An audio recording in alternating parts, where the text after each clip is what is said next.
والعلي العظيم لا إله إلا الله وحده لا شريك له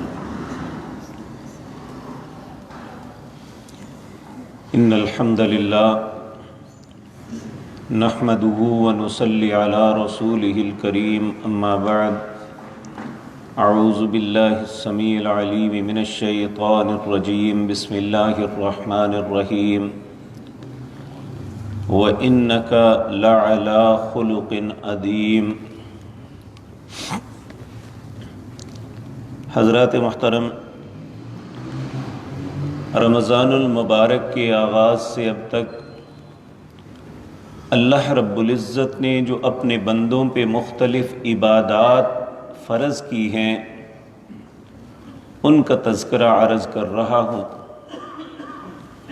رمضان المبارک ایک ایسا بابرکت اور پیارا مہینہ ہے جس میں حج کے علاوہ ہر عبادت کی جا سکتی ہے،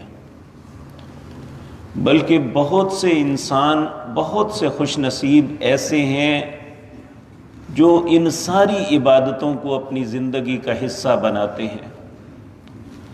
اللہ ہمیں بھی ان اچھے لوگوں میں شامل فرما لے۔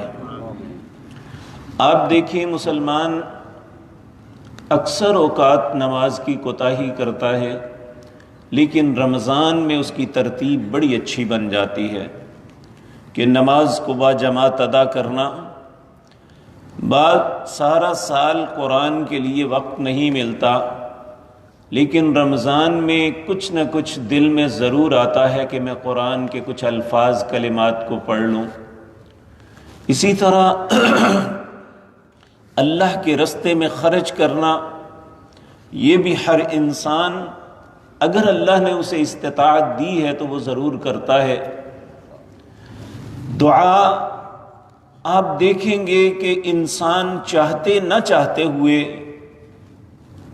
رمضان المبارک کے اندر اسپیشلی بیٹھ کے دعائیں مانگتا ہے، بلکہ بہت سے ایسے نوجوان اور بزرگ جو عام زندگی میں بڑے خوش طبع، ہر وقت ہنسی مذاق، ان کی آنکھوں میں بھی آپ آنسو دیکھ سکتے ہیں۔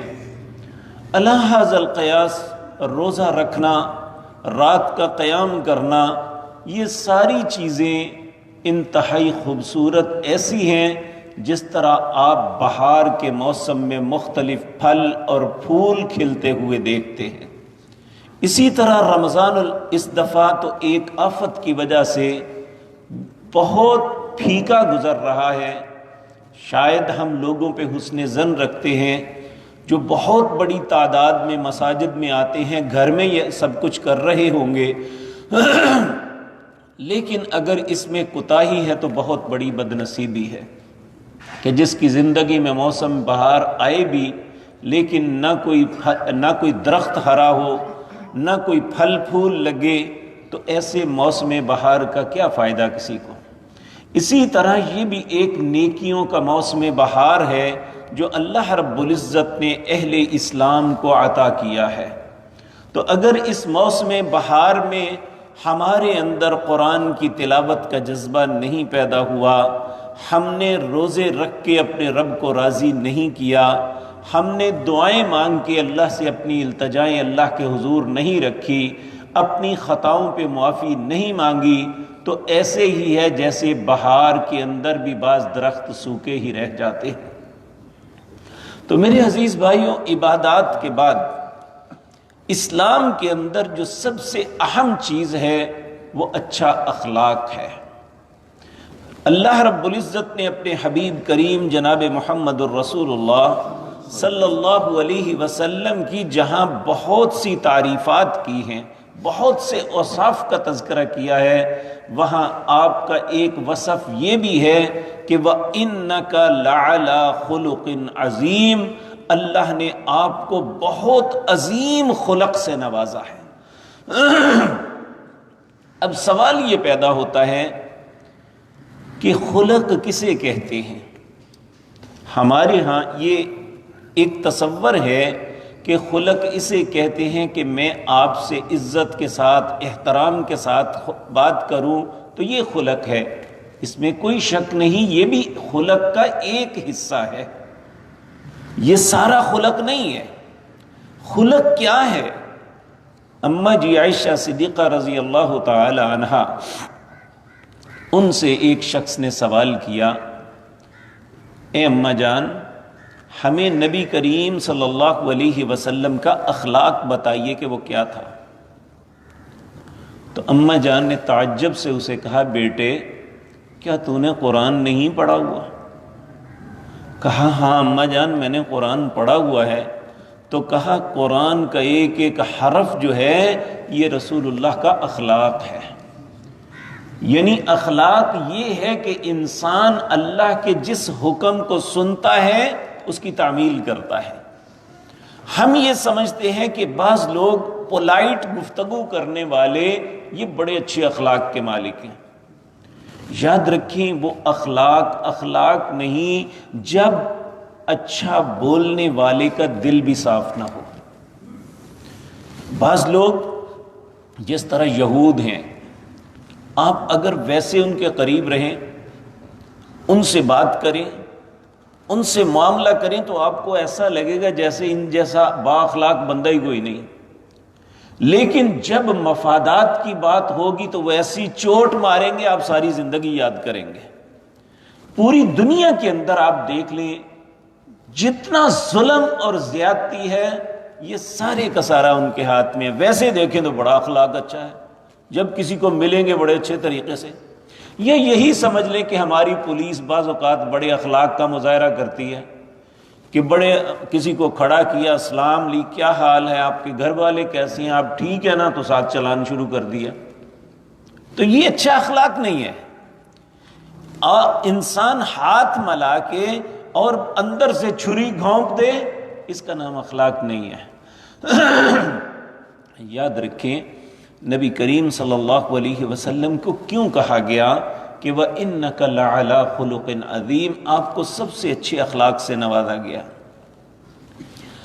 نبی کریم صلی اللہ علیہ وسلم سید عائشہ صدیقہ رضی اللہ تعالی عنہا کے ساتھ کھڑے ہوئے تھے، یعنی اپنے گھر کے دروازے پہ تھے، اماں جان پیچھے تھی۔ ایک شخص دور سے آ رہا تھا اور وہ شخص اچھا نہیں تھا، اور آپ نے فرمایا بھی کہ یہ بندہ اچھا نہیں ہے، یہ ایسا ہے معاملہ، لوگوں کے ساتھ زیادتی کرتا ہے، ایسا کرتا ہے۔ جب وہ قریب آیا تو نبی کریم نے بڑے اچھے طریقے سے اس کے ساتھ بات کی، اس نے آپ کو سلام کیا، آپ نے بڑے اچھے اخلاق سے جواب دیا۔ جب وہ چلا گیا تو اماں جان نے پوچھا، یا رسول اللہ صلی اللہ علیہ وسلم، آپ تو کہتے تھے اچھا آدمی نہیں، تو یہ کیا؟ آپ نے فرمایا، عائشہ تو نے مجھے کب بد خلق پایا ہے؟ اس کی برائی اپنی جگہ، لیکن میں تو اس کے ساتھ اچھا رہوں۔ اور میرے عزیز بھائیو، اخلاق اچھا یہ ہے کہ انسان اپنے دل کے اندر دوسرے کے متعلق بغض نہ رکھے، اس کے متعلق بری سوچ نہ رکھے۔ ایک دن نبی کریم صلی اللہ علیہ وسلم اپنے ساتھیوں کے ساتھ تشریف فرما تھے۔ آپ نے کہا، ابھی تم میں ایک شخص آئے گا، میں اس کے لیے جنت کی بشارت دیتا ہوں۔ ایک شخص آئے، آپ میں بیٹھ کے لوگوں نے انہیں دیکھا، بڑا تعجب ہوا۔ دوسرے دن پھر آپ بیٹھے ہوئے تو آپ نے فرمایا، ابھی تم میں ایک جنتی شخص آئے گا۔ دوسرے دن پھر وہی آئے۔ علی ھذا القیاس 3 دن مسلسل آپ اپنے ساتھیوں کو کہتے رہے کہ ابھی تم میں ایک جنتی آئے گا، تو وہی شخص آتے۔ حضرت عبداللہ بن عمر رضی اللہ تعالی عنہ جب وہ اٹھ کے جانے لگے تو ان کے پیچھے چل پڑے۔ پیچھے جا کے انہیں کہتے ہیں، چچا میرے گھر والوں سے جھگڑا ہو گیا ہے، اگر آپ مجھے 2-3 دن کے لیے اپنے گھر میں ٹھہرا لیں تو آپ کی مہربانی ہے۔ یاد رکھیں عربوں میں آج بھی ہے کہ اگر کوئی کھانے کے لیے کہے یا جگہ مانگے تو وہ کبھی انکار نہیں کرتے۔ تو جب کہ مسلمان اور صحابی جو اللہ نے دنیا میں سب سے عظیم تر بنائے، نبی صلی اللہ علیہ وسلم نے فرمایا، اللہ نے اپنی مخلوق کے دلوں کو دیکھا، سب سے بہترین دل اللہ نے نبی کریم کا پایا، اس لیے انہیں اپنے آخری نبی ہونے کا شرف عطا کیا۔ پھر اس کے بعد اللہ نے اپنی مخلوق پہ نظر ڈالی تو سب سے بہترین دل صحابہ کرام کے دیکھے، اس لیے اپنے نبی کا ساتھی انہیں بنایا۔ حضرت عبداللہ بن عمر کہتے ہیں مجھے وہ ساتھ لے گئے، میں ان کے گھر میں رہنے لگا۔ میں دن رات دیکھتا کہ آخر یہ کون سی ایسی عبادت کرتے ہیں جس کی وجہ سے نبی کریم نے 3 دن مسلسل کہا ابھی تم میں ایک جنتی شخص آئے گا۔ جب 3 دن وہاں 2-3 دن گزر گئے تو وہ کہنے لگے چچا میں نے آپ سے جو کہا تھا نا کہ میرا گھر والوں سے جھگڑا ہو گیا ہے، میرے گھر والوں سے جھگڑا کوئی نہیں ہے، میں صرف یہ معاملہ ہوا تھا، نبی کریم نے 3 دن مسلسل کہا اور آپ تشریف لائے، لیکن میں 3 دن سے دیکھ رہا ہوں آپ کی کوئی اسپیشلی عبادت نہیں ہے جو لوگ کرتے ہیں، آپ بھی فرض نمازیں پڑھتے ہیں یا اچھے اخلاق اچھے معاملات آپ کے ہیں، رات کو تہجد سب پڑھتے ہیں، آپ بھی پڑھتے ہیں، مجھے کوئی اسپیشلی چیز نظر نہیں آئی۔ ہنس پڑے، کہنے لگے بیٹے پھر میں تمہیں بتاتا ہوں معاملہ کیا ہے۔ انہوں نے کہا ہاں جی میں یہی دیکھنے کے لیے تو آپ کے ہاں اتنے دن سے ٹھہرا ہوا ہوں۔ انہوں نے کہا بیٹے مجھے اس کے علاوہ اپنے اندر کوئی اسپیشلی چیز نظر نہیں آتی کہ میں اپنے دل کے اندر کسی مسلمان کے متعلق بغض نہیں رکھتا۔ تو یہ بہت بڑی بات ہے کہ انسان اپنے مسلمان بھائی کے لیے اپنے دل میں بغض نہ رکھے۔ اور یاد رکھیں نبی کریم صلی اللہ علیہ وسلم نے فرمایا اللہ نے جب ترازو میں اعمال کو تولنا ہے نا تو انسان کی زندگی کے اعمال میں سب سے وزنی جو عمل ہوگا وہ اچھا اخلاق ہوگا۔ جس طرح ہم اپنی زبان سے کسی کے ساتھ اچھا بولتے ہیں اس لیے کہ وہ میرا گاہک ہے یا میں نے اس سے سودا لینا ہے یا مجھے اس سے مفاد ہے، اسی طرح ہمیں اس کے ساتھ بھی ایسے ہی حسن اخلاق کا مظاہرہ کرنا چاہیے جس سے ہمیں کوئی مفاد نہیں ہے۔ آپ بڑے منصب پہ ہیں، ہمارے ہاں اللہ جسے منصب عطا کر دیتا ہے وہ سمجھتا ہے شاید میں ایسی پوزیشن میں ہوں کہ اب لوگ مجھے سلام کریں میں نہ کروں کسی کو۔ حتیٰ کہ جب کوئی شخص اپنے منصب پہ بیٹھا ہوتا ہے کوئی آ کے سلام بھی کرے تو وہ جواب دینے کے بجائے ایسے کر دیتا ہے، وہ اسے اپنی بڑی رعونت اور بڑا پن سمجھتا ہے کہ میں نے کسی کا جواب نہیں دیا۔ تو یاد رکھیں انسان کی عزت اور عظمت یہ ہے کہ وہ منصب پہ بیٹھا ہوا بھی یہ سمجھے کہ میں اللہ کے ہاں جواب دینا ہے اور میں اچھے اخلاق کا مظاہرہ کروں۔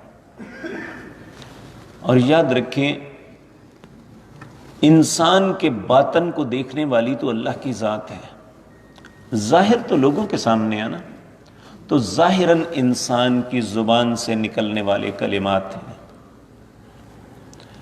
نبی کریم صلی اللہ علیہ وسلم نے فرمایا بہت سارے لوگ اس زبان کے الفاظ کی وجہ سے پیشانیوں سے پکڑ کے گھسیٹ کے جہنم میں پھینک دیے جائیں گے۔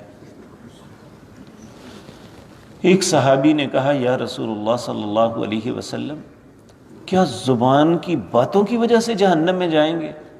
آپ نے اس کی چست پہ ہاتھ مارا، ہاں تیری ماں تمہیں گم پائے، بہت سے لوگ اپنی زبان کی وجہ سے جہنم میں جائیں گے۔ میرے عزیز بھائیوں، اس امت کے سب سے افضل انسان نبی کریم کی ذات کے بعد سیدنا ابو بکر ہے۔ ایک دن حضرت عمر رضی اللہ تعالیٰ عنہ فرماتے ہیں میں مسجد میں گیا، اس وقت نماز کا وقت نہیں تھا، تو میں نے دیکھا کہ مسجد کے اندر کوئی شخص بڑی زور سے کھانس رہا ہے، جس طرح ہم کہتے ہیں نا اتھو آ گیا، اس طرح اس کے ساتھ معاملہ ہے۔ کہتے ہیں میں اندر گیا تو دیکھا سیدنا ابو بکر اپنی زبان کو پکڑ کے کھینچ رہے ہیں۔ جس کی وجہ سے ان کی کیفیت یہ بنی ہوئی ہے۔ میں بھاگ کے آگے گیا، انہیں کہا ابو بکر اللہ آپ پہ رحم فرمائیے، یہ کیا کر رہے ہیں؟ سیدنا ابو بکر رو پڑے، کہنے لگے عمر میں نے نبی کریم صلی اللہ علیہ وسلم سے سنا، آپ فرما رہے تھے جب دن چڑھتا ہے نا، انسان کے جسم کے جتنے اعضاء ہیں وہ ہاتھ باندھتے ہیں زبان کے سامنے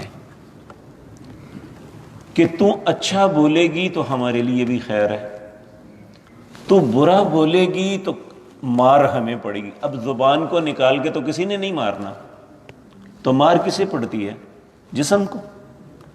انسان بد اخلاقی زبان سے کرتا ہے لیکن مار جسم کو پڑتی ہے۔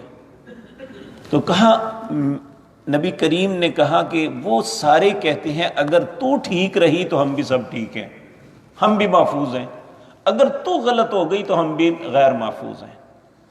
اس لیے ہمارے معاشرے کا ایک کلچر ہے کہ ہم مذاق میں دوست کو بھی گالی دے کے بات کرتے ہیں، جب کہ چاہیے یہ کہ جس کی ہم عزت کرتے ہیں یا جس کو ہم اچھا سمجھتے ہیں یا جس کے لیے ہمارے دل میں محبت ہے، اس کے لیے گالی نہیں، ہمیشہ زبان سے دعا نکلنی چاہیے۔ عربوں میں آپ یہ بات دیکھیں گے کہ وہ جب بھی ایک شخص دوسرے کو ملتا ہے نا، ہر دونوں کا ایک مقابلہ ہوتا ہے، بیت بازی ہوتی ہے کہ وہ چاہتا ہے میں زیادہ دعائیں اسے دوں، وہ کہتا ہے میں زیادہ اسے دعائیں۔ آپ کسی کو سلام کر رہے ہیں السلام علیکم، وہ کبھی یہ نہیں کہے گا وعلیکم السلام، بلکہ وہ اس سے بڑھ کے بات کرنے کی کوشش کرے گا، وعلیکم السلام ورحمۃ اللہ وبرکاتہ۔ اگر آپ اسے یہ سارے لفظ بولیں وہ پھر آپ کو دعائیں دینی شروع کر دے گا، اکرمک اللہ، اللہ تمہیں عزت دے، حیاک اللہ، اللہ تمہیں زندگی دے، عافاک اللہ، اللہ تمہیں صحت دے۔ یعنی ایک مقابلہ شروع ہو جاتا ہے۔ یہ ہے اخلاق کہ ہم اپنے دل کی گہرائی سے اپنے دوست، اپنے رشتہ دار، اپنے عزیز، اس کو صرف زبان سے نہیں اپنے دل سے احترام دیں۔ یہ ہے اچھا اخلاق۔ اور یاد رکھیں عبادات کے ساتھ جس طرح ایک تصویر بنائی جاتی ہے، تصویر بنانے کے بعد رنگ بھرے جاتے ہیں اس تصویر کو خوبصورت نظر آنے کے لیے، تو جو رنگ بھرا جاتا ہے انسان کی عبادات میں وہ اچھا اخلاق ہے، کہ عبادات اس کا ایک سکیچ بناتی ہے کہ یہ مسلمان ہے، اور جب اس کا اخلاق اچھا ہو تو یہ اس کے اندر رنگ بھر جاتے ہیں۔ وہ انسان انتہائی خوبصورت ہو جاتا ہے جس کے پاس عبادات بھی ہو اور اچھا اخلاق بھی ہو۔ نبی کریم صلی اللہ علیہ وسلم کے سامنے ایک خاتون کا تذکرہ ہوا، کہا وہ اتنی نمازیں پڑھتی ہے، نفل، تہجد اور تسبیحات، بہت کچھ کرتی ہے، لیکن زبان اچھی نہیں ہے۔ اب عبادات ساری ایک طرف، اخلاقی ایک طرف، آپ نے فرمایا جہنم میں جائے گی۔ اور ایک خاتون اس کے متعلق تذکرہ ہوا کہ وہ بظاہر تو اس کے اتنے زیادہ عمل نہیں ہے لیکن اخلاق بڑا اچھا ہے، آپ نے فرمایا جنت میں جائے گی۔ تو یہ اخلاق ایک ایسی چیز ہے، حسن خلق، کہ انسان جس طرح زبان سے احترام، عزت اور اچھے انداز سے بولتا ہے اس کا دل بھی ایسا ہی ہو، وہ اپنے دل کے ساتھ بھی دوسرے انسان کی اسی طرح قدر کرے۔ تو جہاں ہمیں رمضان میں بہت سی باتیں، بہت سے اسباق ملتے ہیں، جب ہم قرآن کی تلاوت کرتے ہیں تو کئی باتیں قرآن میں اللہ کے حکم سامنے آتے ہیں، جب ہم نماز پڑھتے ہیں تو دل کے اندر ایک رقت بنتی ہے، اور اگر ہم روزہ رکھتے ہیں تو وہ ہمیں صبر، تحمل کا درس دیتا ہے، اگر ہم خرچ کرتے ہیں تو ایثار اور قربانی کا جذبہ آتا ہے۔ اسی طرح میرے عزیز بھائیوں، اگر یہ ساری چیزوں کے ساتھ اخلاق کا رنگ بھی بھر دیں تو یہ انسان خوب تر ہو جاتا ہے۔ تو اللہ ہم سب کو اچھے اخلاق کی توفیق دے کہ ہم اپنی زبان کو بھی کنٹرول رکھیں اور اپنے دل کے اندر بھی کسی کے لیے بغض اور بری نیت نہ رکھیں۔ تو اللہ رب العزت جس طرح اپنے حبیب کریم جناب محمد الرسول اللہ صلی اللہ علیہ وسلم کی یہ صفت جس کو سورۃ قلم میں اللہ نے کہا ہے وَإِنَّكَ لَعَلَىٰ خُلُقٍ عَظِيمٍ، ہم نے آپ کو بڑے عظیم خلق سے نوازا ہے، اللہ اس کا کچھ حصہ ہمیں بھی عطا فرما دے۔ اقول قولی ھذا واستغفر اللہ۔